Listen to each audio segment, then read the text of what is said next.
Those who said control tyres were the answer to their problems in the Shell Australian Touring Car Championship may have to tread carefully. After testing and 4 races at the Australian Grand Prix, the heat is on.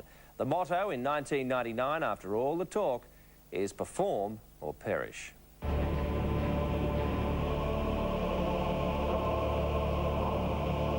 Some of the Dunlop users and some of the Yokohama users were behind the 8 ball before they even dropped the flag. I think it's fantastic for the sport, really, because now we'll all know how competitive everyone is. It's been difficult in the past, and as I said, it's like going into a boxing match with my arm tied behind my back, and I now can bound into the match with both arms flying.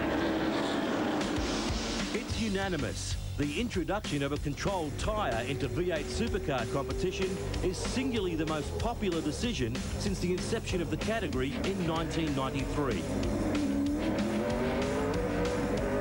As I'm sure many know, I've pushed for this for 4 or 5 years now, and we've now got a real level playing field, and yeah, that's what we've got to have. If you're a new guy coming into the sport, you've got to be able to get the right tyre. Larry Perkins can lay claim to being the father of controlled tyres for V8 supercars. His relentless criticism of leading manufacturer Bridgestone over its refusal to do business with non-sponsored competitors proved to be the straw that broke the camel's back.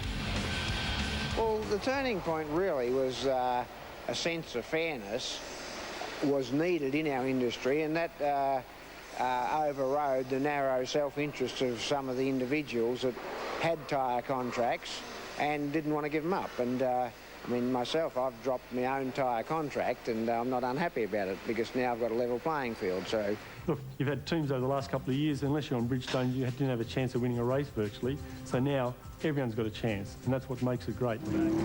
Any lingering doubts were quickly dispelled late last year when Tony Longhurst switched from a less competitive Yokohama tyre to Dunlop and had immediate results.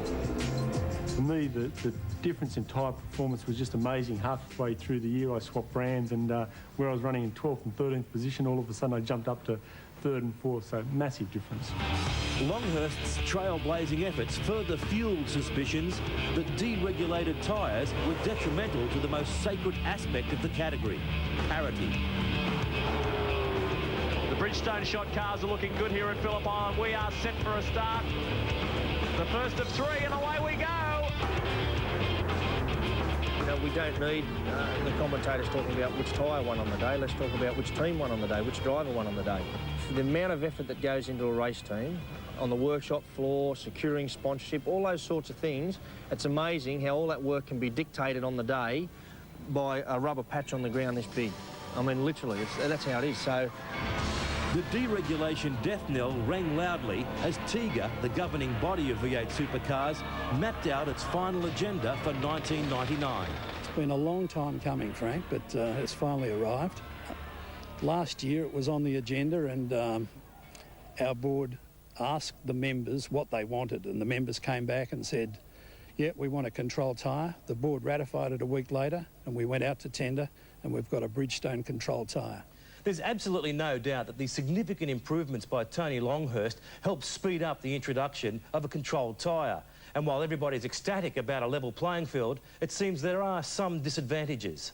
I mean, I don't think that anyone would say that losing money corporately from any sport is a good thing, but clearly we've made a decision.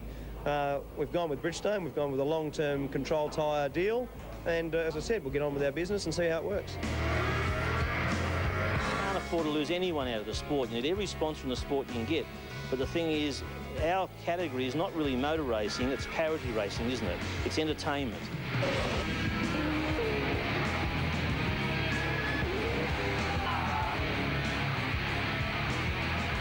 An unsurpassed level of optimism fills the air as the new season dawns. There isn't a team on pit lane that doesn't believe this will be their best year ever. And spectators can look forward to a bruising start to the season. It's going to be that close in qualifying. I mean, it's not going to be half a second difference in qualifying. It's going to be hundredths of a second. So, you know, you're going to see closer racing. You're going to see more biffing and barging and more door handle to door handle racing. I think it's going to tighten up the whole field. I mean, aside from the front guys being close together, I think from first to last is just going to be closer.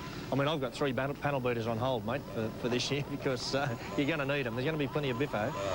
So the introduction of controlled tyres has been universally welcomed as the greatest innovation to hit the sport in years.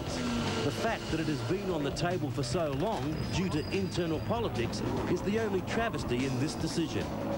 Let's bring on the racing and none of us will ever talk about tyres again. Well, not quite, Larry, because next week we will elaborate. We'll have more on the rules and regulations surrounding controlled tyres and how the whole thing will be implemented in V8 supercar racing. Stick around, though, because right after the break, for the first time, Ford and Holden will shape up right here in the studio.